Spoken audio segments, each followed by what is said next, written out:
Hello, everyone, and welcome back to A Brain Muffin at the Movies. And here we have from ABC7news.com. So this is in the San Francisco Bay Area, it looks like, website for the TV station. Brie Larson, filmmakers reflect on what made Carol Danvers heroic before she became Captain Marvel. Exclusive! Now, what you can't see, because I have things turned off, is an interview with Brie Larson in the Captain Marvel garb. But let's read the article anyway. In a pivotal scene in Captain America, Carol Danvers' best friend, Maria Rambeau, the ones that some people wanted to ship with, tells Danvers she was the most powerful person I knew way before you could shoot fire from your fists. To celebrate the movie's home release, the star and filmmakers are reflecting on Marvel's first female solo titular hero in an exclusive clip. All right, so Marvel, yes, because we had Wonder Woman already. Well, no, didn't we have a Marvel movie quite a while ago? I think we did. And the name is escaping me right now. But it came out of the Daredevil stuff. Not Jennifer Lawrence. Anyway, it'll escape me. People in the comments will know. And if I say the name wrong, then I'll have 4,000 comments to tell me I got the name wrong. And I can picture her. It's Jennifer Garner played her, and she used size and all this. Golly day, it's escaping me. So this isn't even correct. Now MCU, okay, because that was pre-MCU and all that stuff, but not Marvel. She's already kind of a superhero before she gets superpowers, says Jonathan Schwartz, the film's exclusive. Okay, is that because she keeps getting up and we see her like falter and men are telling her not to do something and she does, and her dad tells her not to go fast in a certain corner and she crashes because she's out of control? Not that she can't do something, but she needs better technique to go through that corner a little bit faster. Anna Boden, the co-writer and co-director of the film with Ryan Fleck, echoed the sentiment. The struggle to find her strength and ultimately overcoming that's really what makes her a hero. Okay. So what part makes her a homicidal maniac? Because that's what she does once she, near the end of the movie, she's flying around her binary form in space.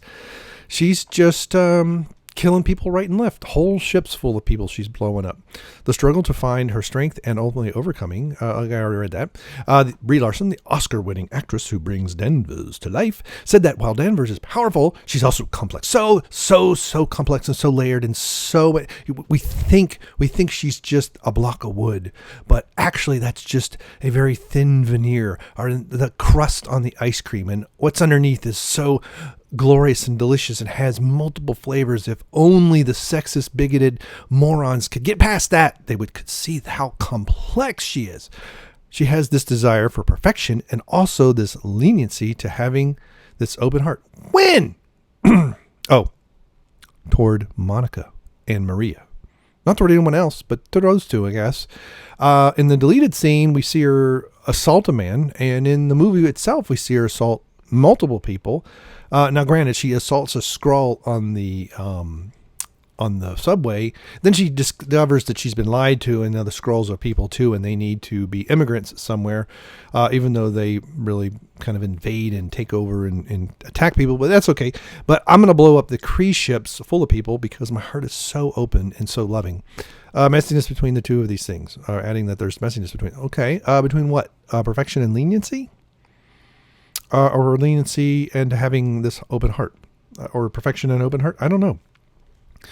Ultimately, these things taken together mark a character that makes her proud, Larson explained. She has this thing inside of her that refuses to give up. Okay, we kind of see that. She refuses to give up on herself and to give up on humanity. I don't see that second part. That's why I feel so lucky to be. It's very self-centered, and we even see this in Endgame, where, last time you didn't have me. And I don't know how much of that is the writers, because Endgame was shot before Marvel. Captain Marvel was filmed. I don't know how much of the script was written for Captain Marvel before then, so that they could at least keep the character consistent. And then she comes back with where's the manager haircut? Home release. Okay, who cares? And I don't have any comments. And that's on to more Disney and Marvel stuff. So, I don't really want to put any of the video of it here because I don't want to copyright strike. But that's incredible. because she does interact with Monica Rambeau.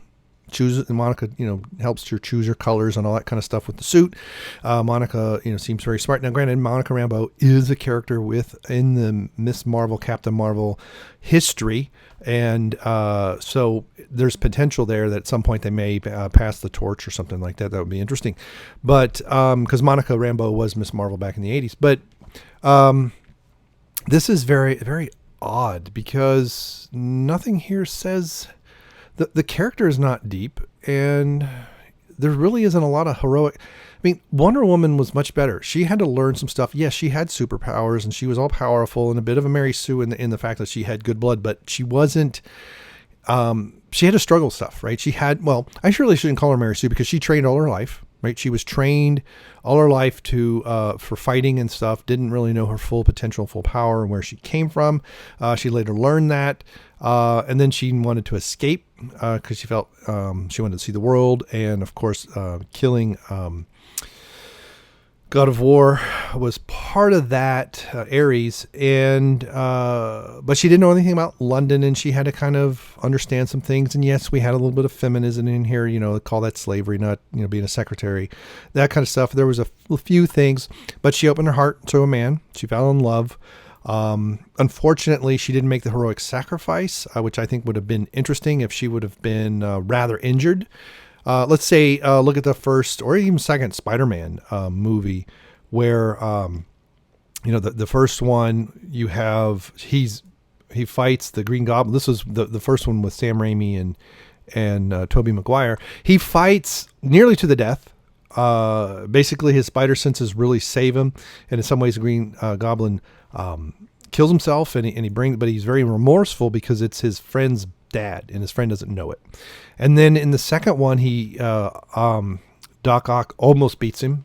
In some ways, he kind of surrenders, gets taken to Harry, and then Harry finds out the truth about Spider-Man. But and even in that one, he has a period where he gives up, and his powers start to fade. Right. Which I thought was a very interesting twist. He wasn't sure if he wanted to be a superhero and have no real life. And then his powers start to fade on him, and his grades improve, but he has to struggle with that.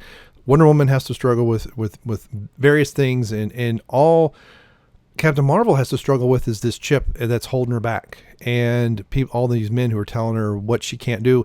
And then when she's free of all that, what does she do? She goes on a mass murdering spree.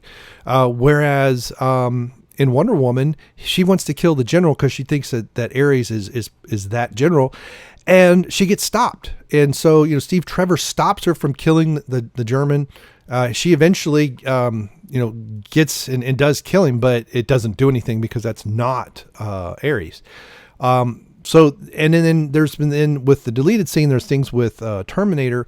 Well, John Connor tells the Terminator no killing, right? So he's assaulted first. He's defending himself. He doesn't kill anybody in the bar where he could have.